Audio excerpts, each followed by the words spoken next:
Bismillahirrahmanirrahim. Assalamualaikum warahmatullahi wabarakatuh. Alhamdulillahi wa kafa. Wassalatu wassalamu ala rasulillahil mustafa wa ala alihi wa sahbihi wa man wafa wa ba'd. Saudara-saudariku dimanapun Anda berada, Alhamdulillah bersyukur pada Allah subhanahu wa ta'ala sampai detik ini kita masih diperkenankan oleh Allah meningkatkan ibadah di bulan Ramadan, baik siam, qiyam, interaksi dengan Al-Quran, dan ibadah-ibadah lain yang mengiringi kesungguhan kita untuk meningkatkan takwa di hadapan Allah subhanahu wa ta'ala. Semoga seluruh ibadah yang telah kita tunaikan sampai detik ini diterima oleh Allah subhanahu wa ta'ala sebagai amal soleh yang diikhlaskan hanya kepadanya. Saudara-saudariku, di antara paket ibadah yang menyempurnakan keutamaan Ramadan adalah ibadah qiyam Ramadan. Salat yang ditunaikan di malam-malam Ramadan setelah salat Isya berjamaah beserta kelengkapan sunnahnya. Qiyam ini menariknya diisyaratkan oleh Nabi Sallallahu Alaihi Wasallam. Selain memiliki keutamaan serupa dengan siam yang ditunaikan dari mulai fajar sampai dengan maghrib, juga diindikasikan membuka gerbang kemuliaan malam Al-Qadar. Demikian tersirat dalam hadis-hadis Nabi Muhammad SAW. Ketika Nabi memberikan keserupaan dari uraian keutamaan qiyam dengan siam, hanya berbeda diksi qiyam dan siam saja. Ketika menyebutkan di Kitabul Iman misalnya, Sahih Al-Bukhari, nomor hadis 38, subtopik yang kedua, Kitabul Iman, nomor hadis 38. Dinukil dari Nabi SAW, beliau bersabda, "Man sama Ramadhana imanan wa ihtisaban, ghufira lahu ma taqaddama min dzambi." Siapapun yang mampu menunaikan puasa Ramadan dengan penuh keimanan, kesungguhan untuk membenarkan segala perintah Allah Subhanahu wa ta'ala, dilakukan dengan ikhlas, berharap kemuliaan, pahala dari Allah Subhanahu wa ta'ala, dan melakukan introspeksi dalam ibadahnya, maka berpeluang diampuni seluruh dosa-dosa yang pernah ia kerjakan sampai detik puasa itu. Menariknya, dengan apresiasi yang serupa, dengan balasan yang sama, tanpa berbeda sedikit pun kalimatnya, hanya berbeda diksi untuk menunjukkan penunaian ibadahnya. Bila di siang itu siam, maka yang ini di malam qiyam. Nabi bersabda, "Man qama Ramadhana imanan wa ihtisaban, ghufira lahu ma taqaddama min dzambi." Siapa yang menunaikan qiyam di malam-malam Ramadan, bila di siangnya batas dari fajar sampai dengan maghrib ada siam, maka di malamnya batas dari ba'da isya, setelah menunaikan sholat isya dan sholat rawatib yang mengiringinya, kemudian ditunaikan qiyam, ibadah di malam-malam Ramadan berbentuk sholat itu, maka siapapun yang menunaikannya dengan penuh keimanan karena Allah, ditunaikan untuk membenarkan kewajiban yang Allah tetapkan kepada kita, berharap pahala, kemuliaan darinya, tunaikan dengan tulus, kita berintrospeksi di dalamnya, maka berpeluang mendapati seperti apa yang Allah anugerahkan dalam konteks ibadah siam. Ghufira lahu ma taqaddama min dzambi. Maka Allah akan berkenan mengampuni dosa-dosa yang ia lakukan sampai detik dia menunaikan ibadah qiyam itu. Menariknya, ibadah di malam-malam Ramadan ini diisyaratkan oleh Nabi bisa menjadi indikasi terbukanya malam Al-Qadar. Karena itu di dalam hadis Sahih Muslim di topik yang ke-6, Kitab Salatil Musafirin wa Qasriha, nomor hadis 760, ketika Nabi SAW langsung menggabungkan ibadah siang dengan malam dan diberikan isyarat malam Al-Qadarnya.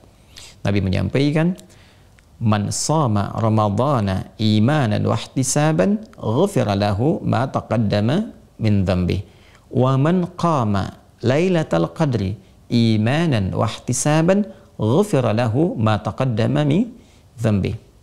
Jadi di satu sisi Nabi SAW menyebutkan bahwa ibadah malam itu disebut dengan qiyam, Sisi lain, beliau menegaskan bahwa qiyam itu juga disifati oleh Nabi SAW. Di antara malamnya bisa jadi berbentuk malam Al-Qadar, bernilai malam yang lebih daripada 1000 bulan pahalanya. Man qama lailatal qadri. Jadi ternyata ibadah qiyam itu disebutkan oleh Nabi kalau konsisten dilakukan, konsisten dikerjakan. Boleh jadi di antara sekian malamnya itu salah satunya adalah malam Al-Qadar. Dan pembukanya dimulai dari sejak ba'da isya. Karena itu di hadis lain disebut man qama Ramadan, siapa yang menunaikan qiyam Ramadan, sedangkan qiyam dibuka ba'da isya. Dan itu disebut oleh Nabi di hadis lain, di hadis Muslim nomor hadis 760, juga di Al-Bukhari dikonfirmasi sebelumnya nomor hadis 1910 disebutkan man qama lailatul qadri. Sedangkan malam Al-Qadar dibukanya dari waktu malam sampai menjelang fajar. Inna anzalnahu fi lailatul qadar. Demikian di Quran surah 97 Al-Qadar ayat pertama itu. Demi keagunganku kata Allah, sungguh kami menurunkan Al-Quran itu di malam Al-Qadar. Kalimatnya menggunakan kata lailah, malam yang istimewa. Sedangkan malam berlangsungnya dari ba'da isya. Malam Al-Qadar ditutup di ayatnya itu di surah Al-Qadar dengan kalimat salamun hiya. Malam Al-Qadar itu hatta matla'il fajr. Ya, sampai dengan tibanya waktu subuh, sampai menjelang subuh di batas akhirnya yaitu waktu sahar, matla'il fajar. Jadi ada kesempatan orang-orang yang menunaikan qiyam Ramadan itu berpotensi mendapatkan malam Al-Qadar karena dia menunaikan ibadah di pembuka malamnya. Sedangkan malam Al-Qadar bisa berlangsung sampai dengan menjelang fajar. Nah, teman-teman sekalian, bagaimana tanda orang yang mendapati malam Al-Qadar itu? Selain doa yang pernah kita bahas dari Sayyidah Aisyah radhiyallahu taala anha ketika merasakan itu sebagai malam yang berbeda, malam yang utama, kemudian memohon kepada Nabi diberikan petunjuk tentang doa yang ingin dibacakan. Dan itu telah kita tuntaskan di pertemuan sebelumnya. Sekarang kita beralih bagaimana rasanya seseorang ketika mendapatkan suasana malam Al-Qadar. Maka Allah menegaskan di dalam Quran surah ke-97 di penutupnya dengan mengatakan salamun hiya hatta matla al-fajr. Salam. Ciri orang yang mendapati malam Al-Qadar itu dia mendapatkan suasana yang salam. Tenang, teduh, damai, tentram. Bahkan ada citra alam semesta yang digambarkan oleh para mufassir. Seperti Al-Imam Ibnu Katsir misalnya dalam tafsirnya Al-Quranil Azim, atau dikenal dengan tafsir Ibnu Katsir, mengilustrasikan, memberikan tafsiran bahwa saking banyaknya malaikat yang turun, dari kata tanazzalul malaikah, ya, tanazzalul malaikatu warruhu fiha, itu saking banyaknya malaikat yang turun, ya, sampai bumi ini menjadi padat, ya, saking padatnya suasananya menjadi tenang. Tidak terlampau panas siangnya, malamnya juga tidak terlampau kemudian terasa dingin yang berlebihan, kan? Atau cuacanya terlampau tidak enak, tenang suasananya, enak, damai, tentram. Jadi alam dicitrakan dengan tenang, suasana kebatin juga enak, nyaman, dan turunan-turunan yang lainnya yang memberikan kesan ada pengaruh ke dalam jiwa yang teduh, enak, dan damai. Sesuatu yang dikerjakan dengan tenang, ada pengaruh kepada jiwa, nyaman, tentram, itu dalam bahasa Arab disebut dengan tarwihah. Jika dikerjakan berkali-kali untuk mendapatkan kedamaian kepada jiwa itu, ketenangan kepada roh, maka jamaknya berbentuk tarawih. Menariknya, para ulama memberikan nama qiyam itu yang ditunaikan di malam-malam Ramadan dengan nama tarawih. Kita lihat misalnya Al-Imam Muslim dalam kitab Sahih beliau di topik yang ke-6, kitab Salatil Musafirin wa Qasriha, subtopik yang ke-25. Itu beliau berikan nama subtopiknya dengan Babut Targhib fi Qiyam Ramadan wa huwa tarawih. Bab motivasi anjuran untuk menunaikan Qiyam Ramadan, dan Qiyam Ramadan itu adalah tarawih kata beliau. Ya, jadi beliau memberikan sifat besar kepada kita, nama yang sangat penting, yang sekaligus bukan sekedar nama, tapi memberikan sebuah isyarat tentang makna qiyam itu dari mulai penunaian sampai dengan potensi-potensi terkait dengan malam Al-Qadar. Karena di subtopik ini, subtopik ke-25, disitulah kemudian hadir nomor 760 dari hadis yang diriwayatkan oleh beliau tadi tentang man qama Lailatul Qadri, siapa yang bangun di malam Ramadan untuk mengejar malam Al-Qadar.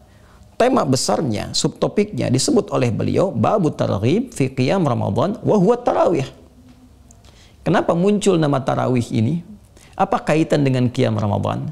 Seperti apa kemudian penunaiannya? Apa hubungan dengan malam Al-Qadar? Ini yang coba ingin kita tekankan. Penamaan tarawih yang pertama seakan memberikan kesan bahwa terkait penunaian sholat ini, maka tunaikanlah dengan sifat tarwihah. Seperti diketahui bahwa tarawih jama' dari kata tarwihah, sesuatu yang ditunaikan secara santai, rileks, dan memberikan pengaruh kepada jiwa, memberikan pengaruh kepada roh. Karena asal dari kata tarwihah itu infinitif awalnya, kalau diambil bahkan kata bendanya itu kembali kepada roh, kan? Rawaha yurawwihu tarwihan, kemudian sifatnya tarwihah, jamaknya tarawih. Jadi kalau kita ingin tunaikan qiyam Ramadan ini, salat yang dilakukan di malam-malam Ramadan ba'da isya itu dan paket sunnah rawatibnya, maka tunaikanlah dengan penuh ketenangan, santai, rileks, sehingga memberikan pengaruh kepada roh, ketenangan kepada jiwa.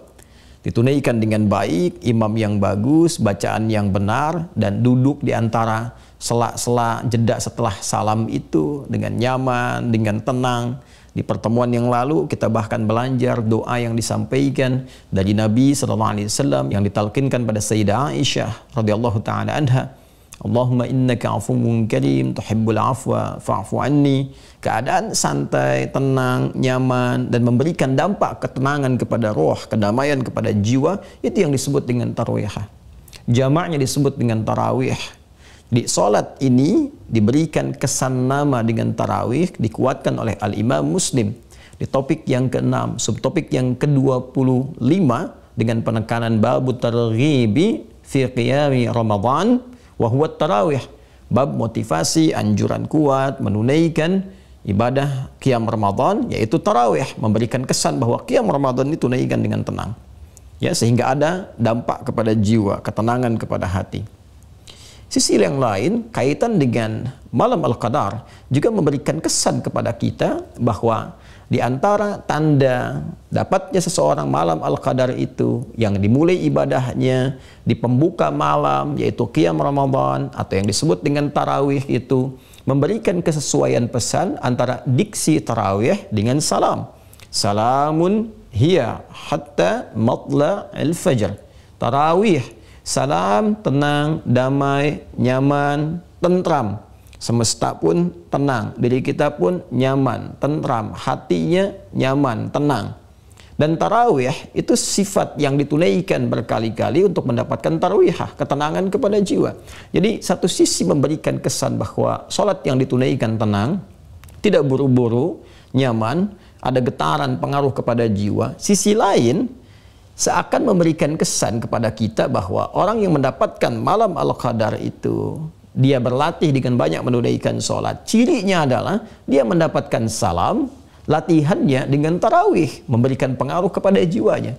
Jadi kalau orang sholat malamnya, qiyamnya itu ditunaikan dengan benar, sesuai sifat tarawihnya, itu akan ada satu kesamaan gelombang, kesamaan frekuensi antara sholat yang dia tunaikan, pengaruhnya kepada hati, dan feeling, insting kuat untuk bisa mendapatkan nilai rasa perbedaan dari malam ke malam, sehingga bertemulah chemistry malam Al-Qadar yang disebut dengan salam, dan usaha insan beriman yang disebut dengan tarawih. Tenang bertemu dengan tenang sehingga ada rasa yang didapatkan di situ.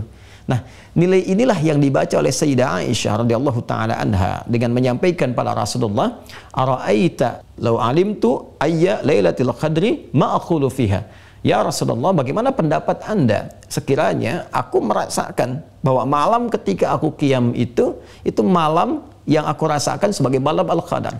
Bagaimana bisa diketahui bahwa itu malam Al-Qadar? Salah satunya ada satu kesamaan rasa antara penunaian qiyam dalam tarawih, tenang, nyaman itu dengan kata salam yang melekat pada suasana malam Al-Qadar. Dari sinilah kemudian penting kita menyadari bahwa Syariat ketika menuntun kita beribadah dengan ketentuan tertentu, syarat tertentu, aturan tertentu, bukan sekedar memberikan satu aturan yang ketat skala legal formal, tapi lebih daripada itu ingin memberikan sebuah kesan yang dalam, rahasia yang besar, bahwa di balik penunaian ibadah itu selalu ada makna.